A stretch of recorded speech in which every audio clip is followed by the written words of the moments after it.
I have made it halfway through The Fake Mate by Lana Ferguson, and I wanted to come tell you some thoughts because I think I'm going to, based on how much I read yesterday, I think I'm going to binge this very, very quickly. I finished that, which is very exciting, which means we are here to pick the second book in my journey here with the spin wheel. I'm very nervous.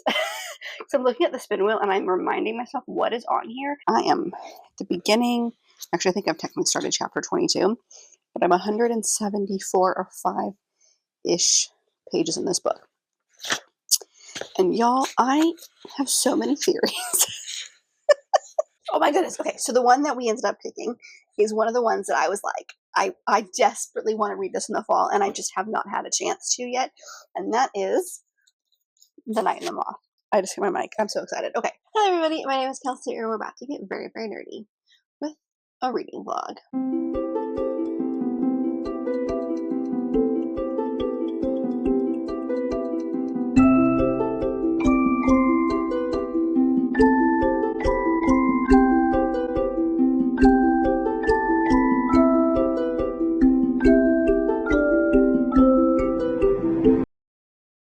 So, I'm filming this a little bit early because I have this idea and I'm really excited about it. And I just want to go ahead and do the first thing.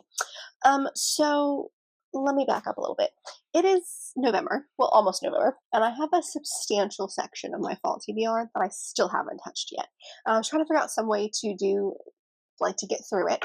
And then I also thought it'd be really fun to do like one of those spin wheel TBRs. I just think those are so much fun.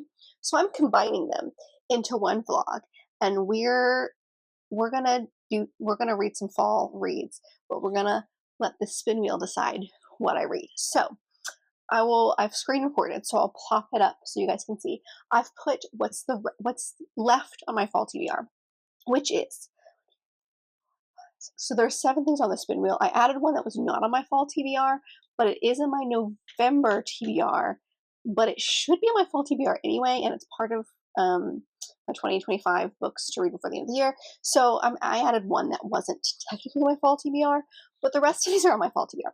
So I think I've completed like half of my fall TBR. How many times can I say fall TBR in one video? What we're going to do in this video is we're going to spin, and I'm going to read that book, and then we're going to spin again. And we're going to do 3 to 4 books, depending on how long it takes me to get through them and when I want this video to come out. We'll see how many I get through, but my plan is 3 to 4. So we're here, so I can do my first roll. Is there still like 4 days left in the month and I still have things I'm reading before I even get to this? Yes, but I so want to spend this. So we're doing this a little bit early because I need to know. I'm just really curious. So let's look at what I've got. So here is the spin wheel. I put all of them in already. Let's see what my first read of November is going to be. Is it going to work? Okay, my internet is being very slow for some reason. I'm incredibly nervous.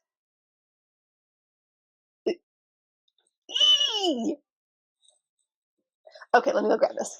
So, the book that we're reading first is The Fake Mate by Lana Ferguson, which is perfect because as of filming this, I'm reading Mate by Allie Hazelwood. And if it's anything like Bride was, I'm going to want something in the same vein. And this is a romance by an author that I really enjoyed the last book from, and it has werewolves in it. So it's going to be in that same vibe that I am in as of right now. And I own quite a few Lana Fergusons. I'm not going to say all of them yet, but I'm on my way. This was a great pick. So this says 2 wolf shifters agree to be fake mates, but unexpectedly find something real in the steamy paranormal romantic comedy by Lana Ferguson. So the other book that I've read by this is Under Lock and Key, which was another of her fantastical romances that had to do with the Loch Ness Monster. This was one that I was debating picking up, I'm not going to lie, just because I've been enjoying a lot. Like the end of October, by this point you will have seen my October wrap-up. I basically read nothing but romance in October. It was all I could focus on, and it was fantastic. So this is perfect. This is exactly what I wanted. Oh, I'm so excited. Okay, this was a great first pick. So I'll come back to you when I've started it, or if I'm me and I finish it completely. That's entirely possible. I'm really excited to dive into another book by her because I feel like I'm just collecting her books and I need to make sure that I actually really, really enjoy her writing. Even though Under Lock and Key was great, I want to see. I'm so excited. This was so perfect. Okay, I'm gonna go before my excitement gets a little too much. But I'll come back to you when I have started this and I can tell you some thoughts. This was such a good start. Oh my god, I'm so excited. Hello friends, I just finished my October wrap up, but I have made it halfway through The Fake Mate by Lana Ferguson, and I wanted to come tell you some thoughts because I think I'm going to, based on how much I read yesterday, I think I'm going to binge this very, very quickly. So I made it to chapter 15, which is 210 pages into the book. I maybe be a little over halfway, and I am very much enjoying this book. So I don't think I gave you any synopsis because I wasn't really quite sure what it was. But in this book, we follow our two main characters, Mackenzie, or Mac to her neighbor, to her friends, and then Noah, who refuses to call her anything but Mackenzie. She is only 1 year out of residency, and Noah is an interventional cardiologist, and they are all in the same hospital. And so it starts with her on the phone with her grandmother, and her grandparents basically raised her. And her grandmother's one of those, grandmother's like, I would like grandchildren, and keeps putting her on these awful blind dates. And so she's hating every second of it, and basically makes up a boyfriend. And then Noah just happens to walk in, and she goes, this guy. And so it turns out that he is an alpha, which has a lot of stigma attached to it, and it means like people think that they are more aggressive, and he is known as being kind of like the stone cold doctor there. Anyway, being an alpha has a lot of stigma to it, and like people think that they're unpredictable, and so they cannot be put in these high pressure jobs. And so he's hidden the fact that he's an alpha. He takes what's called suppressants. I don't really know how they work, but they are these drugs that like suppress his alphaness somehow. But he's in this high pressure job, and so they like don't think that he can do that. But if he's a mated alpha, then something about having a mate suppresses those urges, and it's looked on better. So he makes up the fact that he's got a mate, and this just falls right into his lap. So they basically pretend to date for her grandmother and him to keep his job there, and he's also looking to move somewhere else, and so he's hoping to keep that open so that he can move. But it was all set off by an anonymous tip. So it's their fake dating situation, which is real fun. And you add the fact that they are shifters, werewolf shifters, to this. And then there's also this mystery along it of like, who the heck was this anonymous tip? Because there was no problem. He has been suppressing the fact that he's an alpha since he was in college. It's been many, many, many years before he's told anyone besides his family that he's an alpha. And now the whole hospital knows. And so it's that. And I am so grateful that I just finished Mate, because there are things in both Bride and Mate by Ali Hazelwood that is people who are really versed in the Omegaverse and the werewolf and shifter lore and all that kind of stuff probably don't think incredibly highly of Bride and Mate because they basically just scratch the surface. But both of those books introduced me to elements of shifters that this book mentions but does not go into any sort of detail about. So without those books, I would have no idea what they were talking about. I mean, I could guess based on a couple of things, but I wouldn't really know. So I'm really glad I read those before, because they helped me understand what is being mentioned in this book. But the chemistry is palpable. I love it.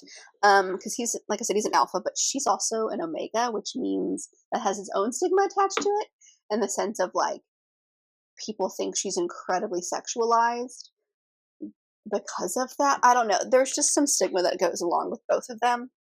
And so to make it believable, he has to basically rub himself up against her many times, like every couple of weeks, so people think that they like are living together, because if they were living together and sleeping together, then their scents would be all over each other. So those scenes are incredibly, that was really loud. Those scenes are incredibly thick with sexual tension. And then of course this relationship has now become a friends with benefits situation, and I am interested to see where it's going to go, because we, like I said, are halfway through the book and things are happening. So if you are someone who does not like the alpha male vibe, that's it's not really, I mean, it is a thing in the sense of like he is now like obsessed with her in like a good way, like not like creepy obsessed, but like he is really, really protective of her, but like he understands that these feelings are crazy in the sense of like she is a grown woman, she can take care of herself. So he's not overbearing. He like understands that he feels these things and why he feels these things, but he doesn't, at least right now, it's not an overbearing situation. So like he is very alpha male, but he's also not alpha male, if that makes sense. I don't know if that does at all make sense at all, but I'm really enjoying it. And I basically read the first half of this book yesterday. So it's really easy to get through. I can confirm Lana Ferguson's writing is exactly what I thought it was going to be. It is hilarious. I think I laughed out loud multiple times. Mackenzie is incredibly sassy and makes a lot of jokes, and he doesn't get them right away, but then he's starting to get them throughout the story, and so you see him starting to make his own jokes, and it's those kinds of like, was that a joke? Did you just make a joke? And those moments just are so fun, and I love everything about them. So I don't know if this is going to be a 5-star. I think it'll depend on how, like, what happens next, but it's definitely going to be a higher rating, I think. And I'm really enjoying this ride so far. So I think I'm going to finish this pretty quickly. I don't think it's going to take me too long to get through this book. So I'll hopefully come back to you soon with thoughts on this. But so far so good. So far, so good. Hello, friends. It is like the next day. When did I update you last? I think it was yesterday. Either way, I've finished The Fake Mate by Lana Ferguson, and I ended up giving this one 4 stars. I liked a lot about this book. I did through some digging. This is the second book that this author wrote, so I want to say Under Lock and Key is not the most recent book by her, but is the most recent fantastical story by her. So this was her first step into that genre. And I think there's just some things about this book that I didn't love as much. I still gave it 4 stars, so clearly I still really enjoyed it. But I think for me, I love the writing. I think it's funny. I think her banter is hilarious. And I think that that's just who she is, because I read the author's note at the very end, and it is written like identical to how she writes her stories. So like the way that these are written, that's just her. Like that's not like a specific writing style or a specific character that like is funnier than others. She's just a funny person, and I really like her writing style, and that wins me over, I've discovered, most of the time. There were a couple of things about this one, specifically in the smut scenes.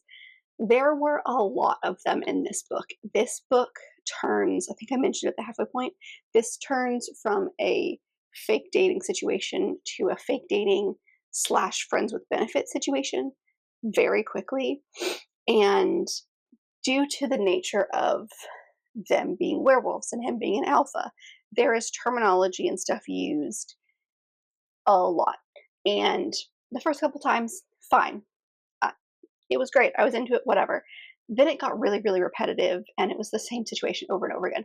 And it just felt like some instances, the smut scene was fun and I liked it. Some instances, it was just a lot. And so I think that those parts suffered for me. The plot was good. It was your stereotypical rom-com kind of plot. Third act breakup, feelings but not talking about their feelings kind of thing. So all the things that you expect in a romance is in here. This was written in 2023, so it's one of her earlier books. So I'm wondering if, because just like in my head, Under Lock and Key, when I read that, took over my brain. It took over a lot for me, and I just could not put that book down. I really enjoyed this, but I wasn't like as enthralled with the characters as I was with that one. And I don't know if that's because this one is newer. That one has to do with Scotland, which I love. There's like some mythology elements with that I enjoyed. There's a little bit of a mystery element with that, whereas like this one has one, but like not really. So there were a couple of things in this that didn't hit like the other one did. I still really liked it. I still liked the werewolf vibe in this, and I think I read this at the right time, because if I had waited, I might not have been as much into it. I still think this benefits from me having read that series by Ali Hazelwood, because it introduced me to some of the terminology and things in this book that aren't explained. You kind of have to, you go into this book assuming that you know some knowledge about werewolves, shifters, Omegaverse, that whole thing. If you don't, then you're kind of lost. So there were a couple of choices that I didn't love, but overall, it was a really fun story. I had all of the fluffy feelings I was supposed to have, and I'm really glad that I read it. But I finished that, which is very exciting, which means we are here to pick the second book in my journey here with the spin wheel. I'm very nervous. So I'm looking at the spin wheel and I'm reminding myself what is on here, and this was probably the easiest book to dive into, because it's a romance, because it's cheesy, because there's not a lot of thought that needs to go into it. The rest of these are mystery thrillers, fantasies. Honestly, I'm kind of worried to get Endless Terrors by KJ Sutton, which means, of course, I'm going to get Endless Terrors by KJ Sutton. Sorry, I'm trying to screen record this so I can show you the spin wheel. So here's the spin wheel. I'll pop it up on the screen. I'm terrified. Let's see what we got. Okay. Oh, it makes a noise. I think I missed that last time. Ooh. Ooh. Ooh. Okay. Oh, this could be good. This could be good. So I got The Ghost Rider by Julie Clark, which is one that I've had on many a TBR. This one is one that I got a little bit earlier this year. I've read a couple of things by Julie Clark. I don't think I've read everything by her, but I've read a couple of things, and the things that I have read, I've loved. This one is about a ghostwriter whose name is Olivia Dumont. Actually, I'm just going to read the beginning of this synopsis to you because I feel like it's going to describe it a little bit better. June 1975, the Taylor family shatters in a single night when two teenage siblings are found dead in their own home. The only surviving sibling, Vincent, never shakes the whispers and accusations that he is the one who killed them. Decades later, his legend only grows as his career as a horror writer skyrockets. And so it follows Olivia, who is his daughter, but she has spent her entire life hiding the fact that she is his daughter. And she's now on the brink of financial ruin, and she's offered a job to ghostwrite her father's last book. What she doesn't know, though, is that this project is another one of his lies, because it's not another horror novel he wants her to write. After 50 years of silence, Vincent Taylor is finally ready to talk about what really happened that night in 1975. So I'm excited. This one's good. It's not too long. It's a fun thriller that I've been meaning to get to for a very long time. I'm excited. This will be fun. Okay. This could have gone terribly wrong, and it didn't. So let's see. Let's see what this is about. I'll come back to you when I have started it, and I can maybe give you a little bit more idea of what it's about. But this is an anticipated release for the year for me as well. So I'm very excited about this choice. Hello, friends. A new location, because I don't feel like moving. And also the lighting in here, while still sucky, is 1,000 times better than what would be in the office. So I have some updates. I've reached about the halfway point in the Ghost Rider. I am at the beginning. Actually, I think I've technically started chapter 22, but I'm 174 or 5-ish pages in this book. And y'all, I have so many theories. Let me collect my thoughts here. This book, let me tell you what it's about, because I don't think I told you anything, or if I did, it was very, very minimal. This book follows our main character, Olivia Dumont, who is a ghostwriter, but a year before this book starts, or the present time, if you will, of this book, she kind of goes off on this other, she's on a panel with other ghostwriters, and she kind of goes off on this other guy because he seems to only write books for like terrible people, and so she feels pretty secure in her ghostwriting acclaim, if you will. and kind of goes off on him, including a Twitter rampage, and it backfires tremendously on her.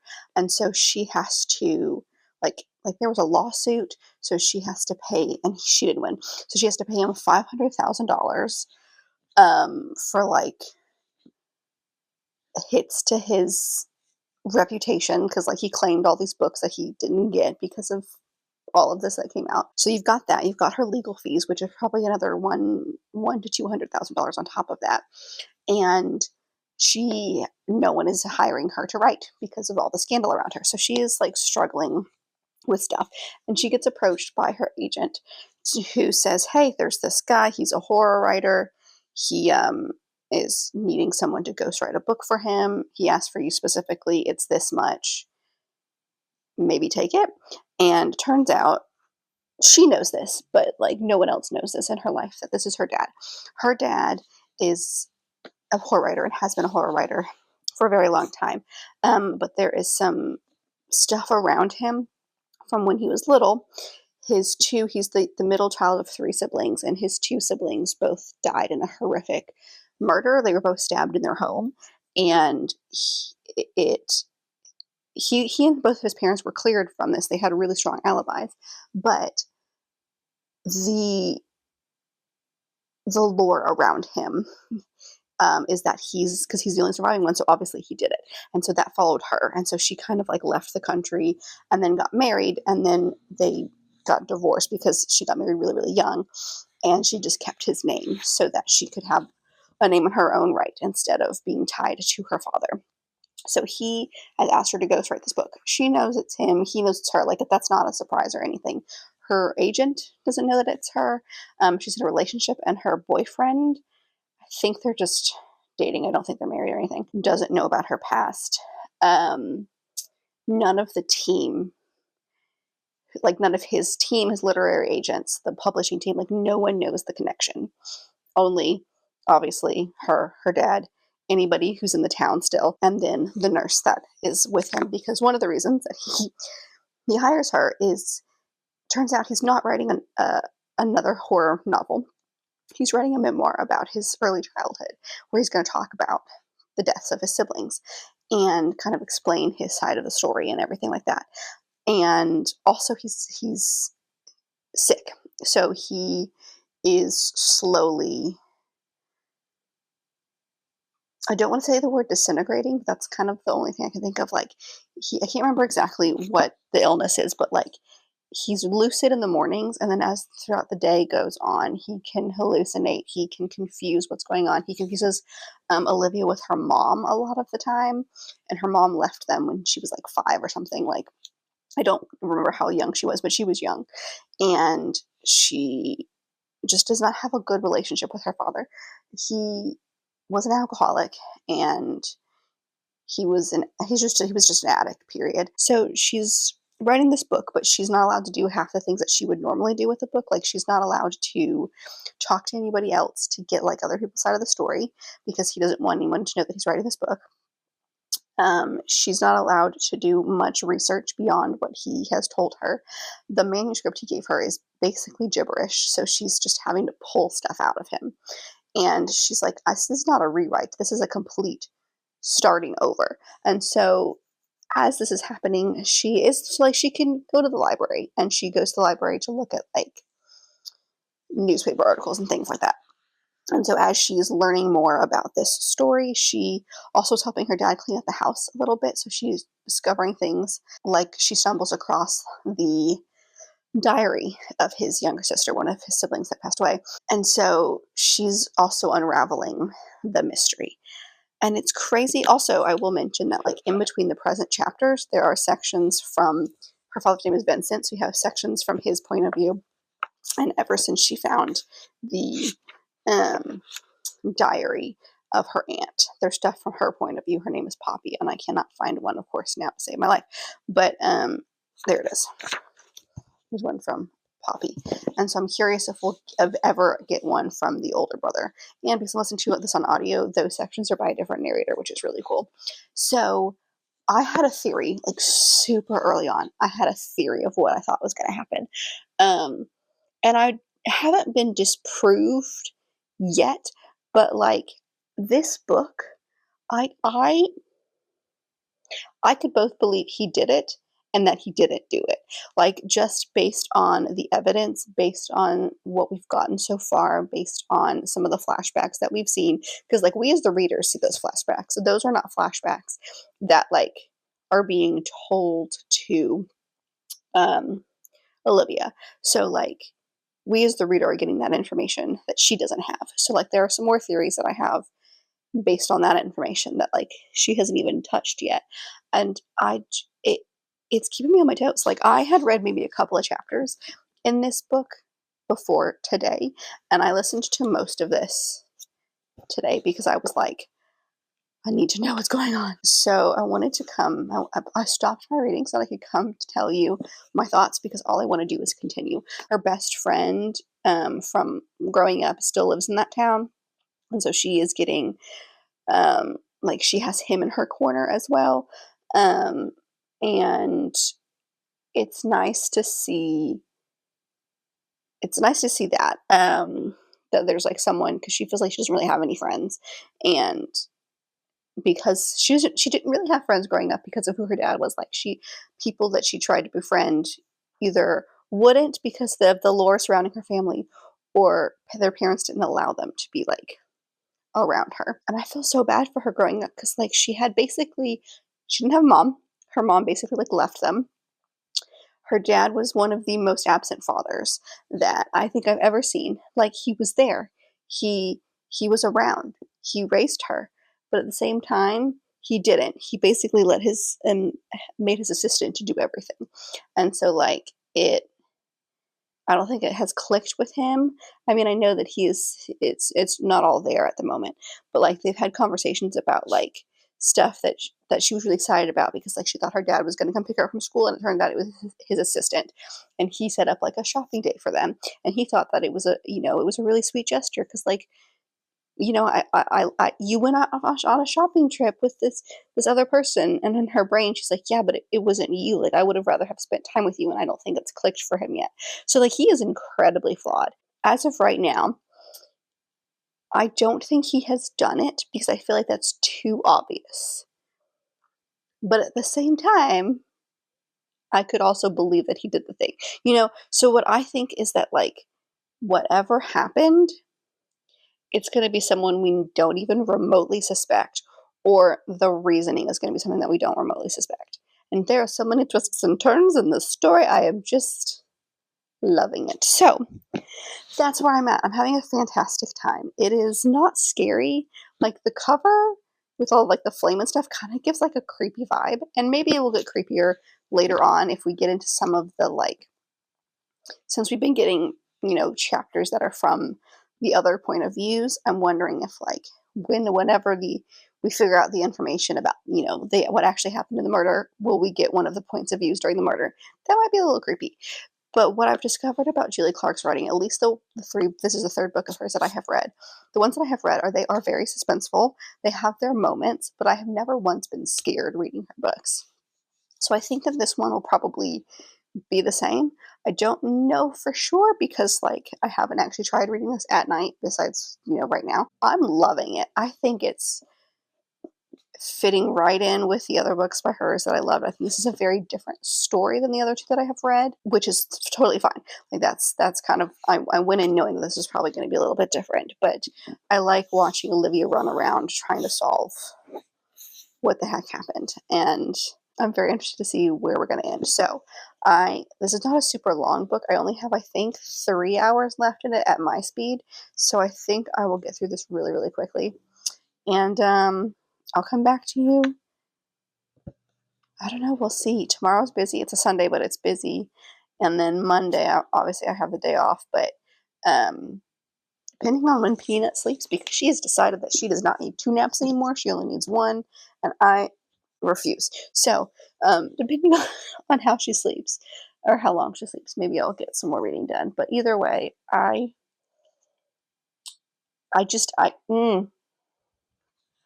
don't know. I'm hooked. I'm hooked, and I need to know what happens next. So it's going great so far.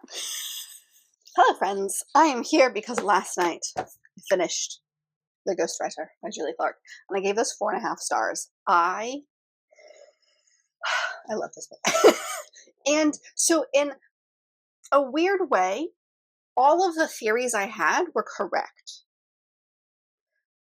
Which I don't think has ever happened when I've read a book before, because, like, I've had theories be partially correct, but, like, I had multiple theories about things that were, like, layers on each other, and they all were true, kind of.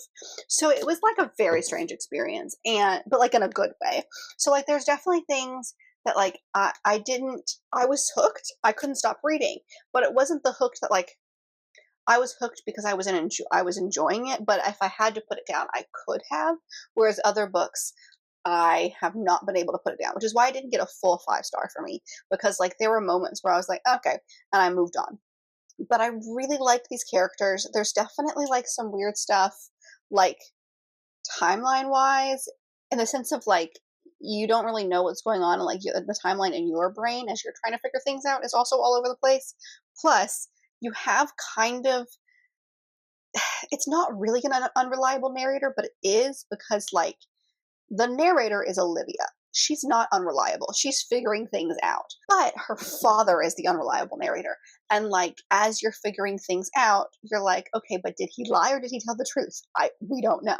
And so a lot of it has the feeling of being an unreliable narrator, because he's not telling you everything in the way that you think it should be told. And he's basically, like, playing a game, sort of, while Olivia figures out what is going on.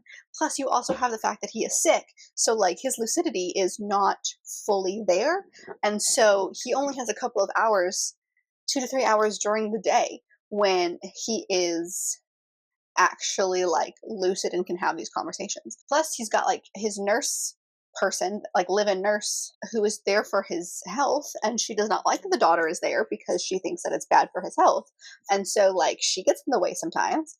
And then there's just a lot of unraveling stuff, and I kept having all these theories, and there was one theory that I was really mad about, and I'm really glad that was one of the ones that was proved incorrect, because, like, I did have some that weren't exactly, like, I would have this thought and then I would go, there's no way, and then something in the middle of the book would be like, yeah, no, that's not right. But, like, all of the ones that I kind of settled on near the end were accurate, which I like, that is such a weird experience for me to be right in multiple ways. So I really enjoyed this. It was a fun, well, I'm not sure it was fun.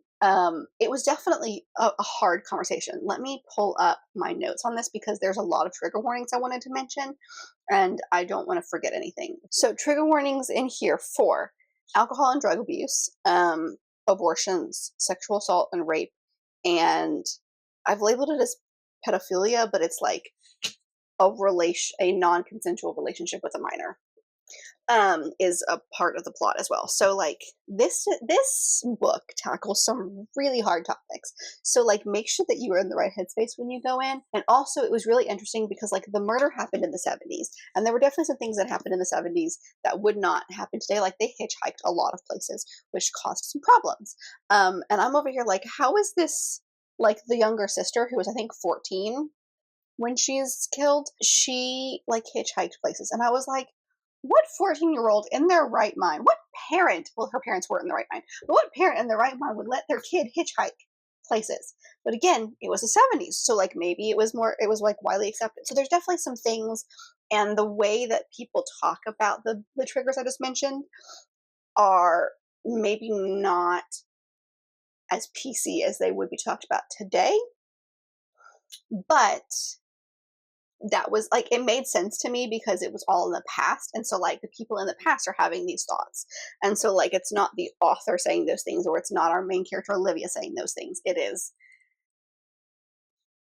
the people in the past saying certain things because of X, Y, and Z. So I really enjoyed this. I'm really glad I read this. It was different than, I think, her other books that I've read, but, like, it still had me on the edge of my seat. There were so many, like, plot twists and turns. I just needed to, like, explain all my theories to Chris while I was reading it. I really enjoyed it. So I'm really glad this came up because I've been wanting to read this for a while. This was one of the ones that I was like, I have to read this during the fall. So I'm glad I did. So that's very, very exciting. So that means that was aggressive. I have to pull up we have a new book to pick. So this will be, I believe, the final video or the final book for this video. If I have time to read another one, it depends on what the next book is and how long it takes for me to read it. I may squeeze a fourth one in, but I'm thinking that this is the last one because I have some book club reads that I definitely need to get to and I haven't touched yet. So let's take a look at the spin wheel and see what we've got. Okay, here we go. And spin. Okay. I'm still really nervous about this. There's some things on here that I'm not super excited about. Oh! I mean, I am excited about it. That's not, but it doesn't matter because, oh, good. Okay, yay. So the next one, this is a good pick. This is one of the books that I was like, I need to get to at some point in the fall, which is The Night and the Moth by Rachel Gillig. It's got a very shiny cover, so I'm trying to figure out a way to, there we go. You can kind of see it. This is a fantasy. This is, I don't know if this is I don't think this is a romantasy. I think this is a fantasy with romantic elements based on how the previous series that I read by Rachel Gillig went. This is the first in the Stonewater Kingdom series. I did look it up online, and it is a duology. This was my beautiful Barnes & Noble special edition with paper that is like thicker than the trees outside. Like, this is a heavy book. Do you see how small this book is? It should not feel like a brick, but it does. I don't really feel like I know a lot about this going in, but let me tell you what I do know. So it follows our main character, Sybil, who is a diviner, and she's one of 10. Why do I think there's 10? 6 diviners? I don't remember. She and a bunch of other people have, a bunch of other women have served as diviners in this cathedral.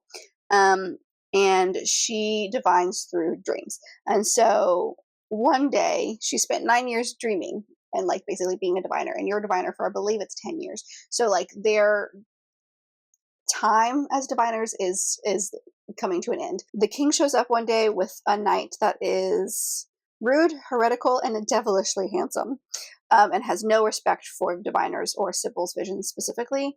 I don't know if it's Sybil's vision specifically, but it does say Sybil's visions.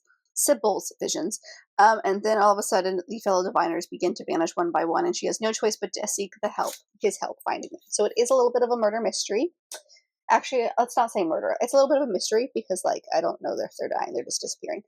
And I'm excited to see where this goes. I've heard really good things about this by people whose opinions I trust, and we're on the same page with a lot of things, or at least on the same page when it comes to books like this. It's not super long. It's just under 400 pages. It's relatively short. So I'll get the audiobook and we will dive into this one. I'm so excited because it's an author that I love, and I'm really excited. This just screams Gothic. So I'm excited to see where we go. Oh my goodness. Also, I don't think I showed you. Well, I'll go ahead and take the cover off because I'm not going to read it with the cover on. But you have the beautiful sprayed edges, and then you've got these end pages, and then this embossed cover. I'm excited to dive in. This was what a great one to get. Oh my goodness. It's going to be a good day. All right. I will make some progress in this and then come back to you and let you know what I think. Hello. I have 2 updates for you. The first one is that I have made it. Well, it looks like I've made it over half. The Goodreads says that I've made it about halfway through, but I think I've made it more, into The Night and the Moth. So I'm here to give you some updates. So I am I'm in the middle of a chapter because of course I am. That's just apparently how I stop reading things now. I'm in chapter 18, which is about 125 or 6 pages into the book. So that feels just over halfway. And I'm really enjoying it. I have tabbed a bunch. I'm realizing because of the fun sprayed edges, you can't tell, but I am highlighting a bunch of things, which has been a lot of fun. So this book, I don't think I gave you much of a description when I came to you originally because I didn't think I really knew what I was getting into. I mean, I knew some things, but not a ton of things. So this book follows our main character, 6, who is a diviner. That's not her real name. Her real name is Sybil, but there are 6 diviners, and each of them is given a number when they become a diviner when they're super, super young.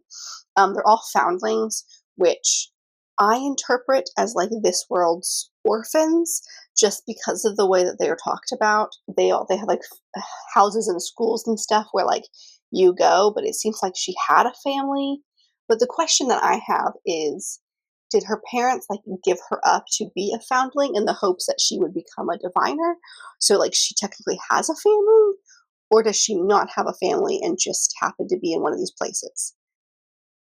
I don't know. These are the thoughts that I have. So you have the abbess, who's the one who's in charge of the abbey or the place where the diviners are. And there's always 6 of them, and I think they work for like 10 years, and then they're no like they can rejoin society or whatever. But like, can they really rejoin society? Because people always think of them now as these holy things. And in this world, there are omens, which are 6 people. It's more like 6 objects that these people inhibit, if you will. So they're known as like the 5 faceless hooded figures, and they all represent some sort of object.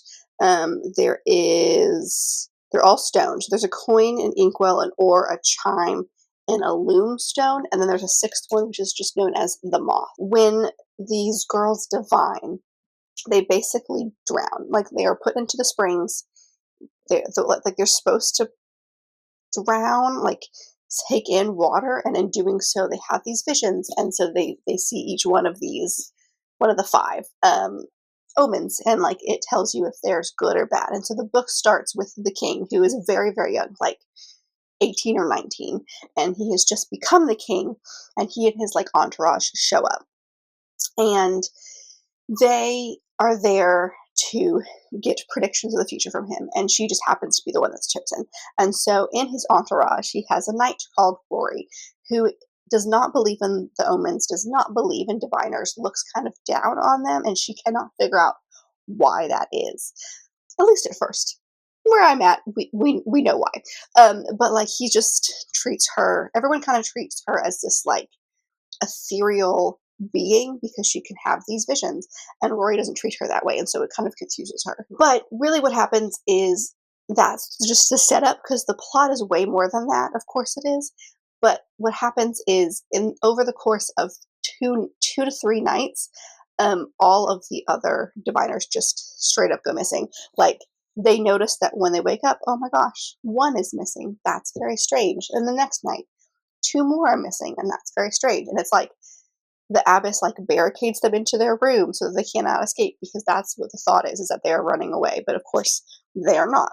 And they just are literally disappearing in the middle of the night. And we don't know what's going on. So 6 goes to the king, gets the help from him and Rory and his knights to kind of figure out what the heck is going on.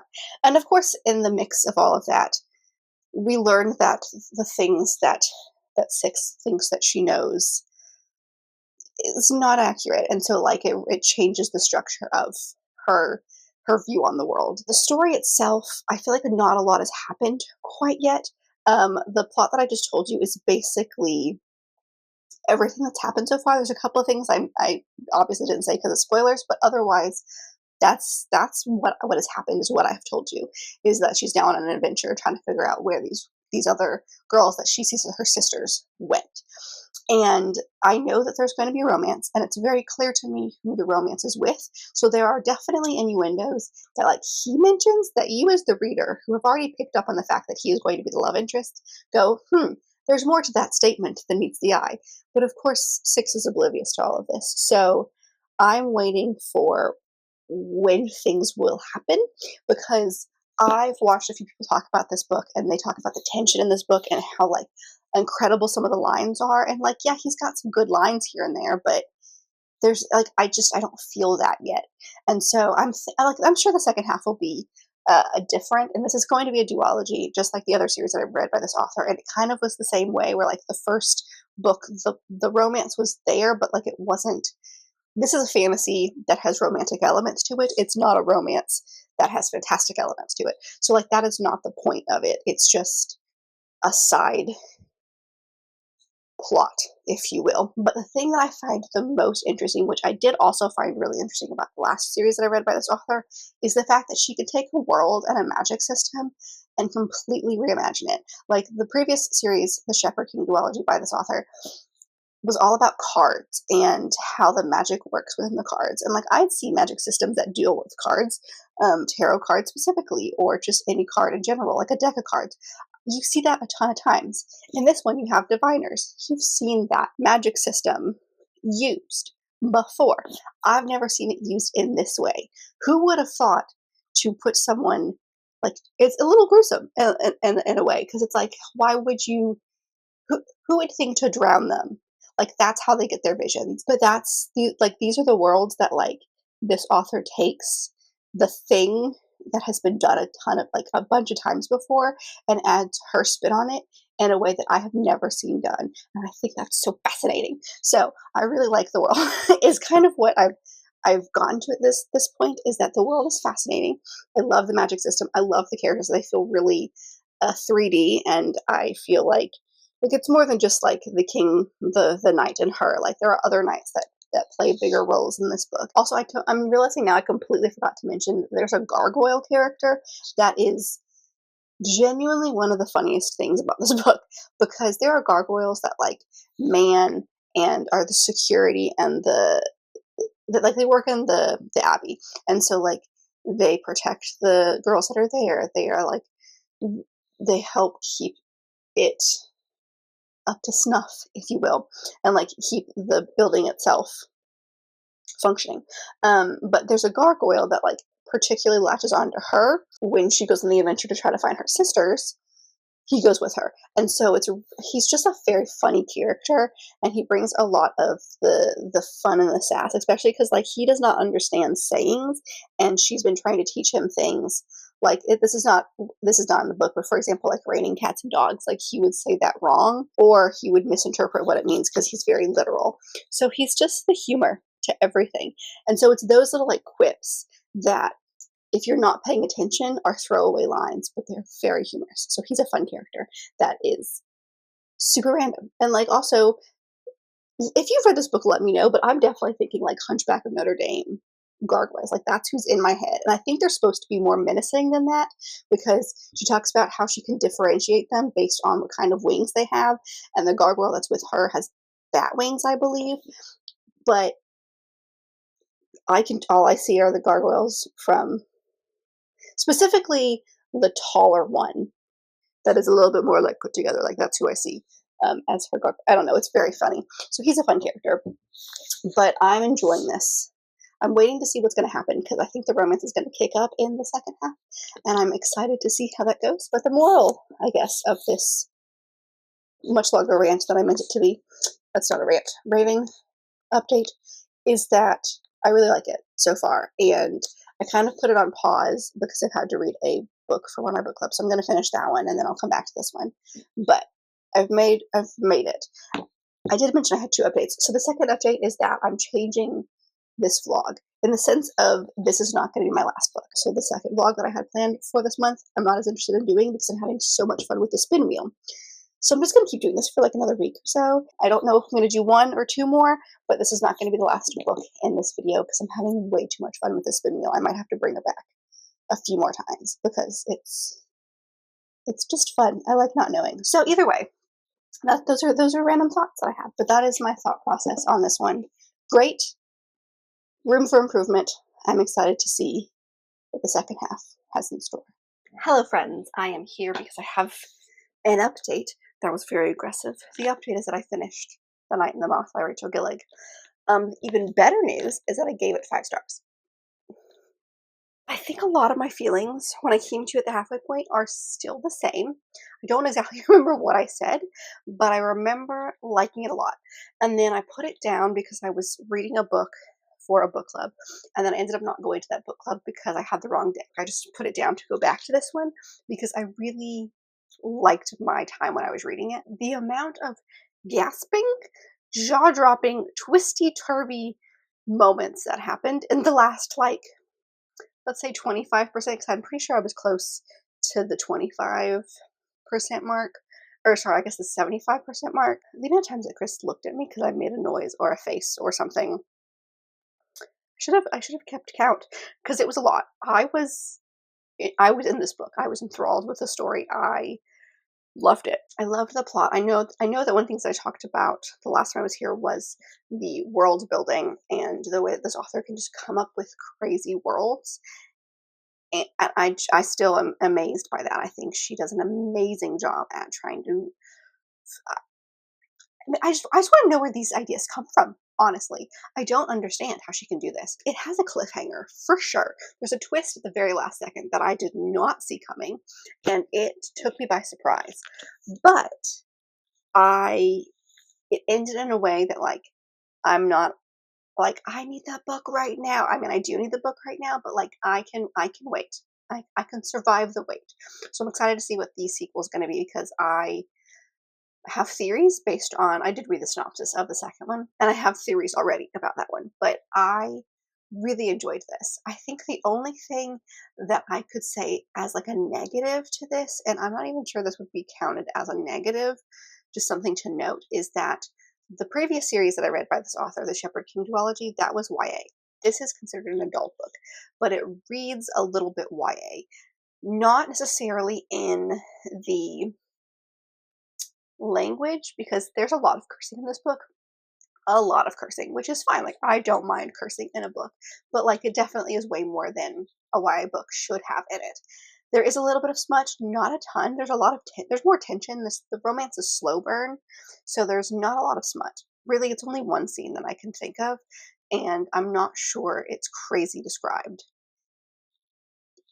It is, and it's enough described. It's definitely an adult book, but like, it's not like incredibly descriptive.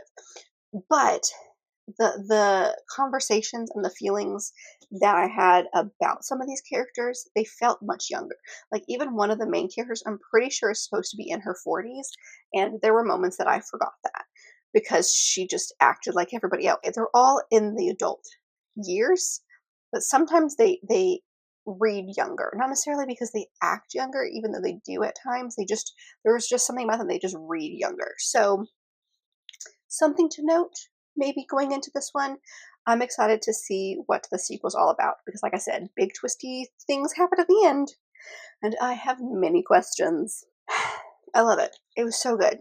It kept me on the edge of my seat for the majority of the time that I was reading it, even though I kind of put a break in the middle and I was worried that was going to deter my enjoyment. I didn't. I still gave it 5 stars. So,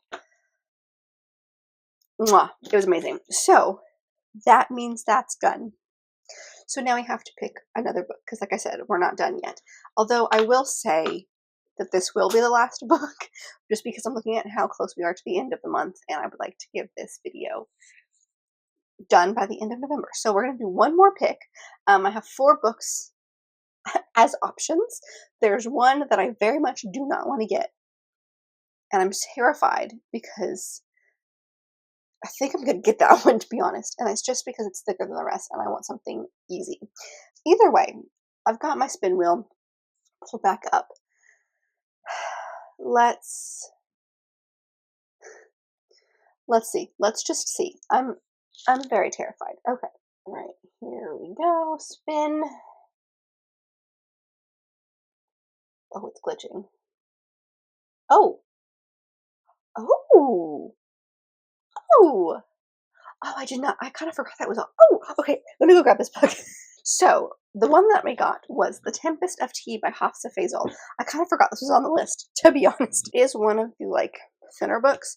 It is, I want to say, 351 pages, to be exact. I've never read anything by this author. I've heard good things. She did the We Hunt the Flame and We Free the Stars. I don't remember what that series is called, but the first book in that series was We Hunt the Flame. So this one is about vampires. I think every single time that I've described this book, I've said it's set in the 20s, and there is nothing on the back that says it's set in the 20s. I think just the fact that this revolves around like speakeasy type vibe club. I keep saying it's 20s, but it's really not. Anyway, we follow this woman named Arthi, and she is a criminal mastermind that collects secrets, and she has a prestigious tea house or tea room that transforms into an illegal blood house by night, catering to vampires feared by society.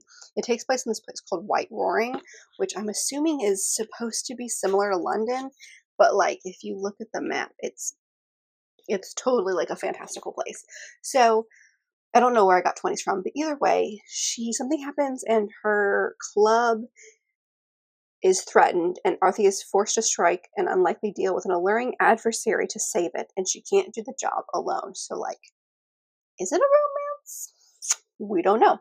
But the whole, like, vampire vibe is what gave me the fall vibes. So we're going to give it a shot. I have this edition that is a Barnes & Noble edition. As you can see, it's got, like, smoke and stuff. Like right here. I'm very excited about this. I don't know when I would have picked this one up. The other books on this list, I think there's a chance I would pick them up sooner. I'm not sure when I would pick this one up. So I'm excited to see what this one's about and if it's my vibe. And if we pick up the sequel when we're done, like, is it going to be one that I'm obsessed with? So I'm hoping there's about a week left in the month. But it's also Thanksgiving break and family is in town. So we'll see how much I get read, but I'll come back to you when I have gotten to about the halfway point and I can give you a better idea maybe about this world or the story itself. But I don't know, I'm excited about this one. Oh my. Can you see how tiny that font is? Okay. Hello friends. I'm here because I'm got updates for you, and actually I need to close out this this vlog because I finished A Tempest of Tea by Hafsa Faisal. Now you may be thinking, oh my gosh, Kelsey loved it and finished it in one sitting. Amazing. No. I spent 90% of this book deciding whether or not I was going to DNF it. And then I got too far close to the end and I just said, it's not worth it. Let's just finish. And so I did. And I have so many conflicting feelings about this because the ending was shocking. There's a few things about the ending that I predicted and I got right. And then there were some things that I did not predict, nor did I even suspect, which makes me like seriously consider reading the sequel. And the fact that I'm not even kidding you, I spent 75% of this book going, I don't care about anybody. I don't care about anything that's happening. I feel really disconnected from these characters. Why am I still reading this book?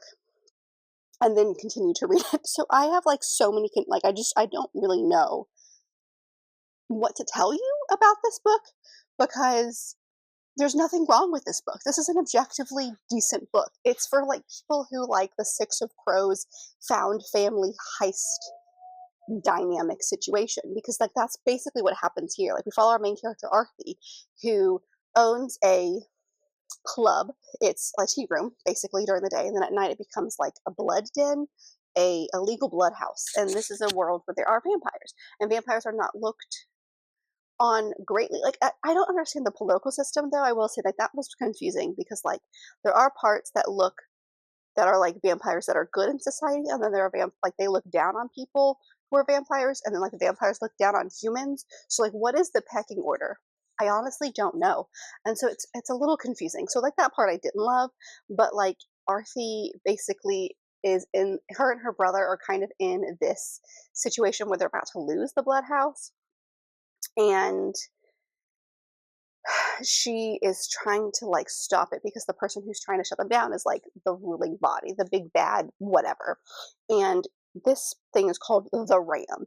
And so this guard comes up to her and is like, this book, this ledger that the Ram has some like just like what's the word I'm looking for? Evidence, basically, and we need to go steal it. And she's like, all right, fine. So she gets a crew together to steal it, but no one trusts anybody. And there are two different romances happening in this book. And usually, I've said this before, like if there's a hint of a romance, that usually can pull me through the story. And while I was on board for at least one of the romances, the second one I could give or take. One I was very interested in, but I wasn't interested enough. And like when things like bad things happened and they were like fight scenes, I spaced out and I stopped caring. And not that I cared a whole lot during the book, but like and there's nothing wrong with the story. There's nothing wrong with the characters. It's actually, I'm really glad this book exists because like there's such a diverse cast of characters from a bunch of different cultures and like just a bunch of diversity in this group. And then there's conversations about how people are looked at differently because of the color of their skin or because of where they came from and all this kind of stuff. And those are really good conversations to have. And I'm so glad this book exists to have those conversations and to showcase maybe some cultures that don't have that. I don't know. I don't know. Maybe I didn't give this book enough attention. Maybe I wrote it off too early. I don't know why this didn't work for me, but the ending surprised me. And so there were a couple of twists and turns in the end. One I predicted partially, the rest I did not. And like I said, I'm seriously considering reading the second one, but I'd have to pick it up immediately because if I put any space between this one and the second one, I will forget everything. Like, I've already forgot a lot. I think I just didn't pick up a lot. I don't know. I gave this book 3 stars. That's kind of where we've landed with this book. And I am really conflicted because I both enjoyed and did not enjoy my time with this book. And it's nothing wrong. Like, there's nothing wrong with this book. This book is good. It's a good book. I'm glad, like I said, I'm glad it exists. It should exist. There is stuff in it that is important to have conversations about. I got nothing. I have no idea why this didn't work. So, a little bit of a disappointing ending, if you will, but I am glad that I read this because, like, I've kind of hyped it up for a little bit of time, and now I know. Now I know that maybe this just isn't for me. It is a YA book. I'm not saying it's why I disliked it, because the characters, kind of like the Six of Crow characters, didn't feel YA. They felt more adult, but they are younger, and I know this is written for YA readers, so, like, maybe there's something in that. I honestly don't know. So that's it. That's kind of my generic thoughts on it, unfortunately. But this vlog, I'm going to consider an absolute huge success. I looked at the TBR list that I made, and there are 2 books on it that I didn't get to this year. And that is so much better than any of the previous years. I'm so bad at actually sticking to my TBRs, especially like the seasonal read TBRs. So that's such a big win. And so let me take a look back on what we read, shall we? We started the vlog with The Fake Mate by Lana Ferguson, which I believe I gave 4, maybe 4.5 stars. And then we had The Ghost Rider by Julie Clark, which I'm pretty sure I gave 4 stars. The Night and the Moth by Rachel Gillick, which I gave 5 stars. And then, of course, Tempest of Tea, which I gave 3. So looking at this, we had a huge, like, super wide range of books too. We had a thriller, we had a fantasy, we had a gothic fantasy, a YA fantasy, and a paranormal romance. What a range of reading. Also some fun sprayed edges there. I am so glad I did this. Even though we ended a little bit on a bummer, like, I'm still glad that I read every single book in this vlog. I'm so glad I had such a fun time doing this on my end. I hope you enjoyed watching the kind of, like, randomized spin wheel. Let me know if that's something you're interested in. I would love to do it again. I think I might use the spin wheel, like, just like in my personal life. If I can't decide what to read next, I may just put a bunch of things in the spin wheel and, like, see where it takes me. But I had so much fun with this, and I have plans for the spin wheel in the future. So let me know if you want to see more vlogs, including a spin wheel similar to this. Of course, as always, let me know if you've read any of the books that I mentioned in today's video. I would love to know your thoughts. And I think that's all I have for you guys. So I hope that you enjoyed this video, and if you did, don't forget to give it a big thumbs up and subscribe down below if you want to be part of this awesome growing family. I was got all my social media down there as well as other fun bookish links. So check all that out, and I'll see you guys in my next video. Bye.